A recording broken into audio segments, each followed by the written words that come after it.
We are here today with Kristin Bapst, who's the author of the Six of Salem series and also put out a poetry book just recently, which is all very exciting. So tell us a little bit about yourself and what you're working on at the moment, because new writing projects are always fun. Okay, so I started out literally like all I wrote was poetry from third grade until college. And Wow. then it wasn't until I got out, I took a couple years off of grad school, that I tried fiction. And my first attempt was bad. It was bad. And Eric was reading it and he was like, why should I care about these characters?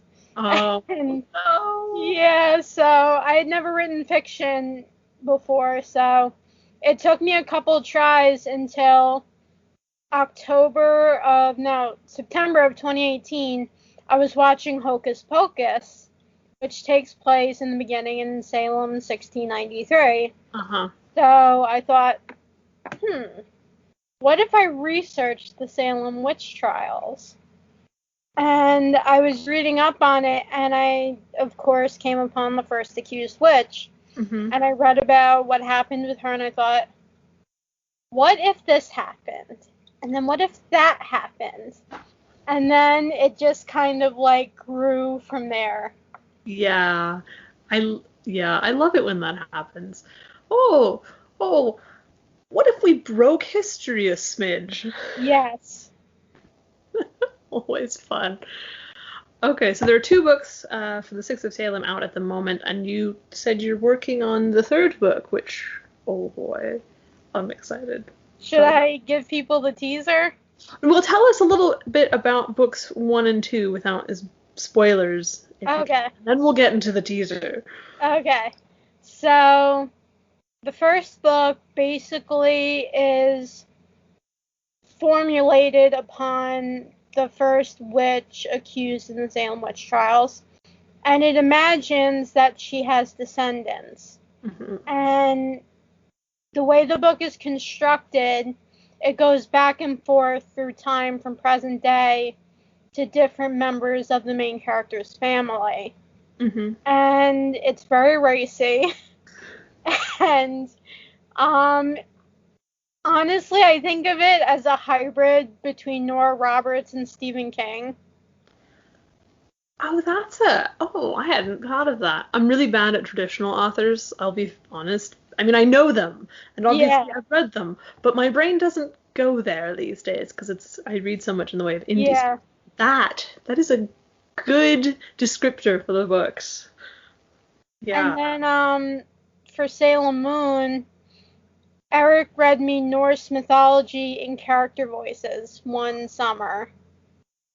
Oh. And so, yeah, that kind of gave me the inkling for where Salem Moon goes. Yeah. Ooh. I mean, I do love the Norse mythology, but with the character voices, I mean, that gives you that extra little... Yeah. That's great fun. Yeah, and that book definitely, I like the Norse influence there too. I think that's very interesting. I was wondering about that, like how people were going to take that. Well, I think it works really well, especially when you consider, the first book, because you've got, the original mythology surrounding witches and the Salem witch trial in the first book, but it expands and sort of grows into something a bit different and more in book 2, and I like that. I think that's very interesting. Okay, so that's exciting. All right, now, book 3, give us the teaser again. 2 words, zombie romance. Yay! And we're going to have the same characters, or are there going to be more? Same characters. I don't plan on adding any more from this book on, but there will be 5 books. Okay. In each book, a character gets spotlighted. So the first book was Raina. The second book was Rose. The third book is going to be Matthew. Finally! Yay! And then book 4 is going to be Tiffany and Marina. Okay. And for the people who haven't actually read the books, these are all members of our Salem Coven. Yes. Yeah. Okay. Fantastic. Oh, that'll be exciting. All right, 5 books. You're currently working on book 3. What are your other projects? Okay, so I have I have 3 others going on, but one I'm focusing on. The one I'm focusing on is a Tolkien-esque fantasy. Yeah. I also have a YA dystopian I'm working on. Okay. Very exciting. And just from my initial background in what I read during college and what I have the most experience in, it's going to be a Christmas romance. Oh. Oh. Well, that will require strategic release dates, because don't you have to do Christmas romances releasing like before Christmas? Or is that Yeah, my brain going somewhere else? that's the thing. I wish I had waited on Salem Moon until Christmas, because it has Thanksgiving and then it goes into Christmas. So I wish I had waited, but at the same time I was like, oh my god, I have my cover done, I want this out. Yeah, I know that feeling well. Who cares about strategic, weather holidays? Yeah, it's, you read it all year round. It'll be fine. I also had a couple people who were like, oh my god, we want the second book out, so. Yeah. Yeah. Well, that is always a useful thing, as people who are clamoring for the next book. I guess I have to work on the third book, huh? You can work on whatever you want, because, I mean, honestly, they all sound fun. Tolkien, dystopian, Christmas romance. I think it'll work out. Yeah, I got a lot going on. Okay, so tell us a little bit about your various projects, as much as you can without, spoilers. Okay, so, the Tolkien-esque fantasy, without giving away what I'm writing, is very much of a quest novel. Mm-hmm. And without going into too much, it's about this main character who discovers what his destiny is. And so it's his journey to kind of get to that point. I mean, I feel like you explained the novel without actually telling us anything. This is It's so... just a general idea. Oh, no. First, I should have asked for spoilers. All right. Okay. That takes a lot of work, though, because I have to imagine all these new concepts and these new worlds. So Eric has been reading it, and he's like, oh my god, your ideas are so good, and you're doing so well with it. And he was like, you just have to pace it and slow it down. Oh. So that's my problem, is that I write the way that I am as a person. I'm very straightforward and to the point and kind of blunt. Nothing wrong with that. So that's just what my voice is. Sure. Well, the fun part is taking that and turning it into the distinctive style that sort of goes between your books. And that'll be fun to read. It'll be interesting, because I haven't seen an epic fantasy, which I assume this is sort of an epic fantasy type thing, in a while that has that straightforward, blunt, very, one thing after the other tone, and I'm curious to see what that'll be like. Eric likes it, so I'm keeping my fingers crossed. All right, exciting. Now, the next one is YA dystopian. Yes. That I'm not very far into. I'm only about 10 pages in. But it just has a very... Right now, it's not fully formed. I'm still in the stages like I'm reading Animal Farm. I'm reading Fahrenheit 451. And then after that, I'm reading 1984. So you're going original dystopian style as opposed to modern day dystopian style, because those are not the same thing. It is kind of modern, but I'm using some traditional dystopian ideas. Oh, that'll be fun. Yeah, okay, because I'm personally a fond. Wow, trying to say two words at the same time that are not the same word. That works out well. I'm personally fond of the traditional style of dystopian fiction, and I like the modern stuff also, but it's very, very different in the way that Mhm. they perceive the world. So, oh, that's exciting.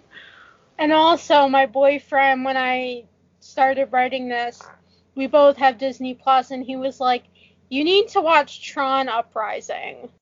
I don't know what that is. It's this cartoon that comes after the Tron movies, and it's all about how this young kid takes on the role of Tron Oh, and rebels against the technological society. aha. And it's very much action and fast paced, but the ideas in it are so good. And the whole way the plot goes, it's just like, yeah, blew my mind. Fun, fun. All right, well, you'll have to let me know how that starts to shape up because I'm curious. But you've got a lot going on there. Yes, Yeah, definitely. yeah, and then of course you move into something completely different with the romance. Yes. My well, it's not a secret among my friends, but I'm a Hallmark Channel junkie, and Christmas in July and Christmas Countdown are like my two big events of the year. My mom and I every night and every afternoon during Countdown to Christmas will watch the Christmas movies. So Ah. I feel like I have it down pat, like how to write a good Christmas romance. And Yeah. yeah, my Eric likes that one too, and he's not a romance fan, so Well, there you go. There you go. All right, who are our two main characters in this one? Because those are the ones we really care about in the romance novels. I mean, let's be honest. okay. So the main character is Brandy, Mm-hmm. and I'm very much doing this from a more realistic perspective, Oh. not so much the typical Hallmark like I don't know how you would describe it, like the typical Hallmark character. Mm-hmm. Mm-hmm. I'm doing it very much from my own life, Okay. and I'm doing where it takes place based on my own hometown Uh-huh. because my mom has told me for years, write what you know. Oh. So this is very much based and rooted in my surroundings and what I've grown up with. Mm-hmm. Mm-hmm. But at the same time, I can't reveal it, but she meets somebody she knows, and there's some conflict there. And there's a reason he has come back, which is kind of like it's sad. Ah, okay. Okay. So So drama. Ooh, yeah, yay. lots of drama. Okay. Good to know. Oh, because sometimes I feel like the Christmas ones are a bit too happy sounds a little weird, but happy. Yeah. Okay. Drama. Ooh, okay. So you have many projects going on. Wow. What does your writing process look like? Because I don't know how to work on more than like two things at a time. Well, this hasn't happened to me when I was working on the other two books. I never got distracted. Mm-hmm. But after Salem Moon, like I started the third book and I was about 40 pages in when I had a dream that influenced the fantasy novel. Oh no, the dreams are the worst. They're so interesting, but current projects. And I just ran the dream by Eric and I was like, I don't know how I can turn this into something, and he was like, "Oh, you can turn it into something." And I started writing that one and I got stuck with it because at the one point I was like, well, this scene isn't going well. What do I need to do with it? Mm-hmm. And I couldn't think of an answer to it, so I took some time away, and then I was hit with the idea for the romance novel. And then I got about 30 pages into that, and then based on the world situation, I was influenced for the dystopian. I mean, the current world situation is very good influence for dystopian novels. Yeah. Just like... Just a little bit. It's been a weird year. Yeah. Yeah. Oh, wow. Very strange. I keep thinking, okay, things have been really, really bad this year. Surely we're almost there. No, it's only like the middle of August. Mm-hmm. Oh, I don't even want to think about all of the things that are going to happen later on. That's Yeah. Chocolate. Just thinking of chocolate. Chocolate is good. Whenever I get upset, I think of coffee. There you go. Equally acceptable. Yeah, okay. So for all of your different projects being at various different points in their production, I mean, what does an average writing session or writing week, depending on how active you are in the different projects, look like? It really depends how inspired I am, because I'm very much a pantser. I don't do outlines.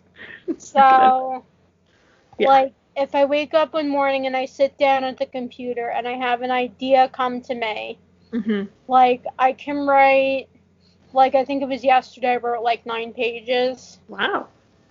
And I fixed the whole beginning of my fantasy novel and kind of pasted out more like I was told to. So I kind of, like, pasted out more, and I loved that because I was able to create all these new ideas Mm-hmm. in the beginning of the novel. And then it really honestly depends on my level of inspiration. If I see something that I'm like, oh my God, you know, like, I need to write about this. Like, Mm-hmm. It depends on my level of inspiration, and it also depends on how fueled I am to keep going. Right. Because if I have a lot of energy, I can pound out like 10 pages. Yeah. I know that one well. Energy determines everything. Yes. Everything. So, like, if it's a day where I want to get a lot of writing done, I'll make, I have this Cuban roast coffee, which is, like, the strongest coffee I own. Wow. So I'll make that, and I'll have, like, a cup like that size, and then I'll, like, pound out a couple pages. Yeah. Ooh. Okay, now I'm craving some, like, caffeine. This is the other problem with your books, is every time I read them, there's, like, descriptions of pumpkin spice lattes and these wonderful breads and the cooking and them, like, oh. Yeah. Mm-hmm. Most of that is from life experience, honestly, because my mom taught me to cook. Mm. And ever since grad school, I've been cooking more and more on my own. Mm-hmm. And we've been trying new foods. So, like, there's this spice store that's a couple miles away we order online from. And they have the most delicious spice mixes you've ever heard of in your life. So, anytime I make chicken, beef, fish, that's what I use. Yeah, well, you describe them spectacularly, just saying. Every time I read them, yeah, okay, so how much do I need to go buy to make this food? What ingredients do I actually have? Yeah. Problematic. I am curious how your transition was from poetry, like, into fiction writing, in terms of the actual writing bit. Mm-hmm. Because that's not something that you often see. I've seen it go the other direction, from fiction to poetry, but I don't often see poetry to fiction. Or at least I haven't talked with people who have gone that way. Actually, in college, I took a creative writing course, for my first writing course. And the first time it was time for me to present, I got an email. I used to get story prompts. Oh. And this one said, write a story using this line. My father always told me to think before I act. So I was like, oh, okay. And I was very goth at that point. So I wrote, I'm trying to remember the first lines. It was like, my father always told me to think before I act. It was advice I should have taken. But I'm trying to think what the third line was, but then the fourth one was like, my only worry now was where to hide the bodies. Oh, that is the perfect start to a not quite murder mystery. And it was a short story. It was very psychological. It was like you're getting in the head of this cold-blooded psychotic killer woman. And my creative writing professor tore it apart. And he said, this can't happen because it's not real. Oh, piff, my tail. And that kind of destroyed my fiction writing for a while. That's nonsense. Wow. This can't happen because it's not real? I mean, have you ever read Harry Potter?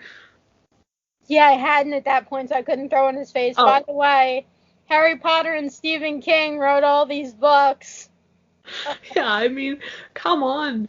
I mean, this is a creative writing course. And so, I mean, theoretically, the prof would be aware of such things as, oh, I don't know, popular fiction?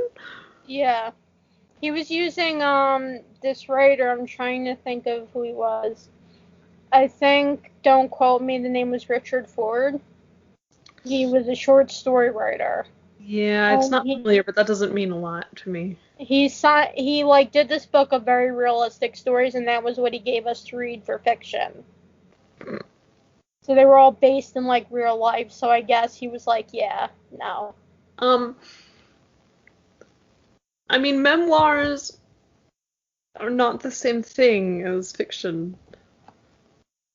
Yeah, it's like, even if the stories are based in real life, that doesn't mean that you can't let your imagination run wild, and I kind of learned that later on. Yeah. Because in college, I did read the Harry Potter books. Uh-huh. And later on, I did read Stephen King, and I saw some of his movies. So, just... creepy. So creepy. Yeah. I mean, the books are creepy, too, but in a different way, I feel like. Oh, the movies... Yeah. Okay, anyways, yes. Yeah. Fiction does not have to mimic reality. It is more of an expression of what reality could be. Yes. Yeah. Well, this is me traveling through time to your prof to say that he's silly. Because Thank you. That is total nonsense. Yeah. I'm curious, though, what other people came up with if he was confused by yours. I'd talk more about the class, but it's not appropriate for YouTube, the things we discussed.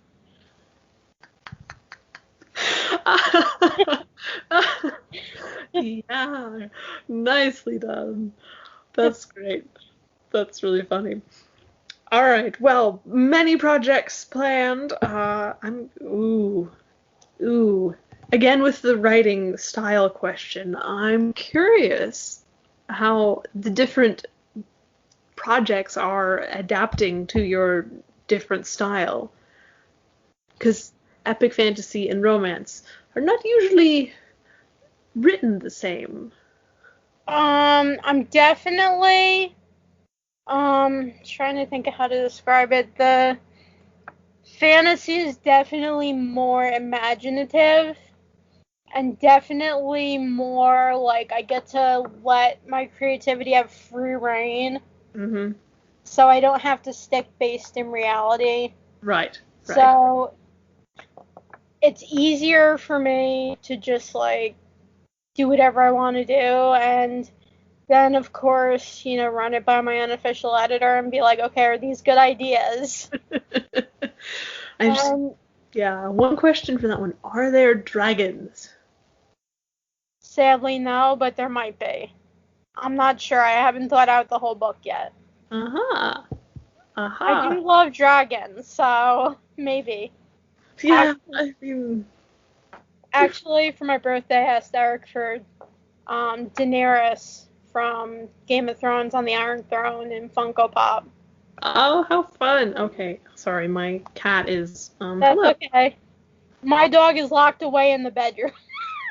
So I didn't want her barking at you and being like, oh my god, my mom's talking to somebody. Well, this one here is super, super helpful because she likes to walk across the keyboard. Ah. Yeah, and rub her face on the microphone, which I'm sure is absolutely wonderful for pets, but really not helpful. So she's apparently going to sit on me. That's lovely. I actually, when I'm living on my own, I want to get a black cat and name it Binks. Yeah. Yeah. I find the black and white cats, or even just the black cats as this one is, to be very affectionate. Mm-hmm. And I read somewhere, and this was a while back, so I don't know where it was, and I can't remember how accurate it was, but that it used to be the tradition that in England, I think, they would give the bride a black kitten on her wedding day. Somehow. I'll have to run that one by my mom. Yeah? Yeah. It seems fun. Okay, anyways, back to dragons. Or other fantasy creatures. I've created a few. Ooh, new creatures. Yeah. Can you... And, I've created I really should somehow draw a map of this journey he's taking. Maps. Because he goes from one climate to another in the lands he's going through. Oh. See, I'm really bad at maps.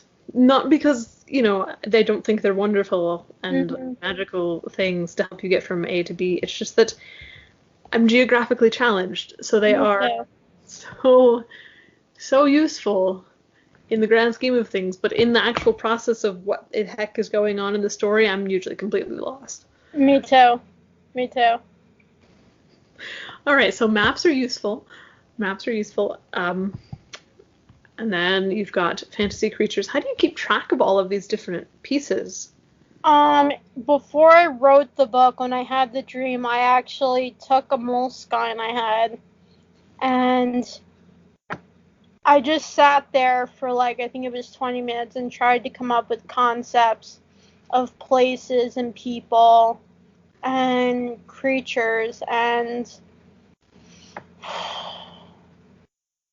it's really hard because you're trying to think up something no one's ever done before. Well, even if they've done it before, you can always put your own twist on things. Yeah. And it's like, well, did someone create this creature at some point in history? And, it's like, you don't want to get sued. And well, if it's a well-known, commonly used creature, you're not likely to get sued. Yeah. Or this is my experience. I'm trying to think of one. I'm trying to think of a good example, and the only one I can think of off the top of my head is Tolkien and orcs, because he came up with the whole orc thing, but everyone uses them nowadays, so it's a whole, widely spread thing. I actually took Neil Gaiman's masterclass. Oh. And he said the Tolkien-esque novel is a whole genre unto itself. Really? Just Tolkien style, yeah. even separate from the epic fantasy thing? Yeah, he said, there are so many Tolkien-esque novels out there that it's, hard to, come up with something that's, interesting. More unique. Huh. I wouldn't have thought that they would have been their own genre, but I guess it makes sense. Yeah, he said a lot of people try to write like Tolkien. Well, he kind of set the precedent. Yeah. Just a little bit. Yeah. Yeah. Oh well, I'm happy to read Tolkien-esque novels all day long. Me too. So as far as other books out there go, is there an author whose abilities you'd like to steal to improve your own stories? Because, hypothetical theft is fun. Let me think. Let's see.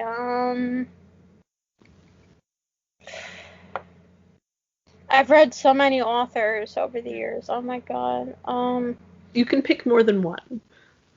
Okay, so I want the descriptive abilities of Neil Gaiman. Oh, yeah. Yeah. I want, there's this, series my mom is reading. It's a really fluffy romance series called the Mitford series. And, like, the way they write about the food and the surroundings and everything, it's like you're there. Oh.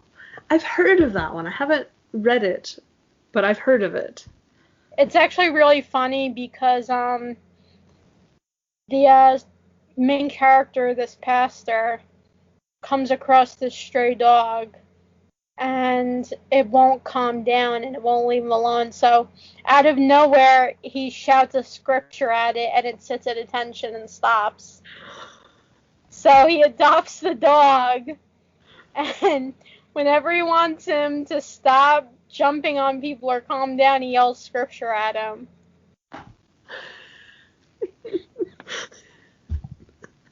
I love that. That's hilarious.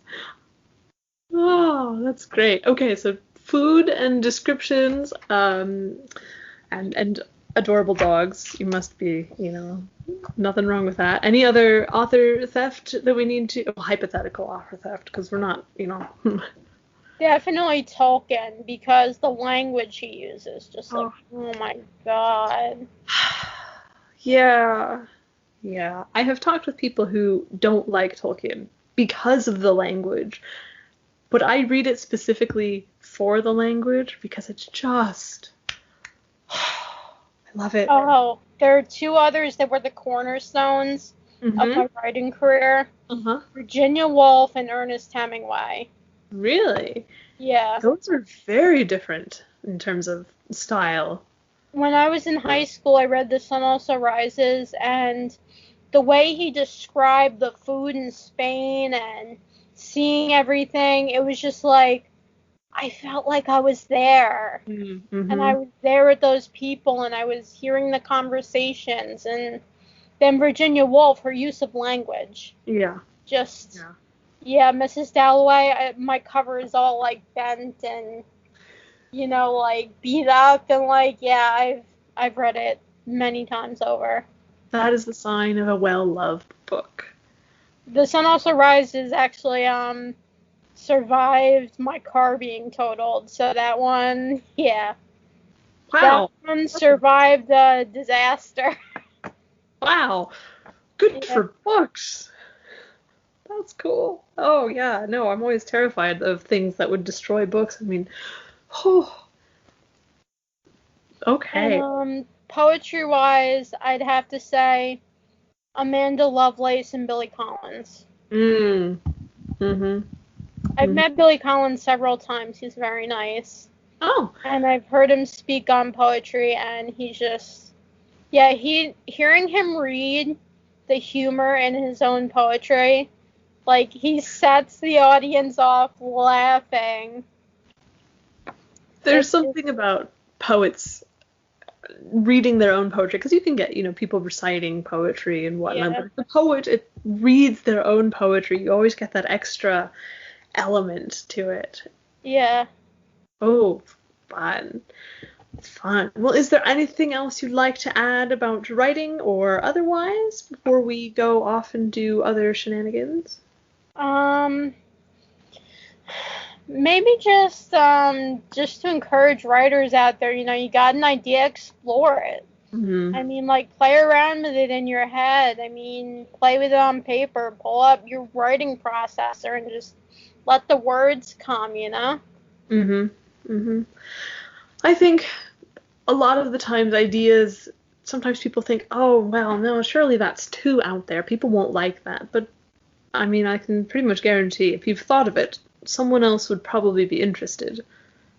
Yeah, that was the thing with the third book in the Six of Salem series. I was like, I don't know how people are going to take this, but seeing her reaction, I'm like, okay, maybe it could work. I mean, just those 2 words, you've already got me.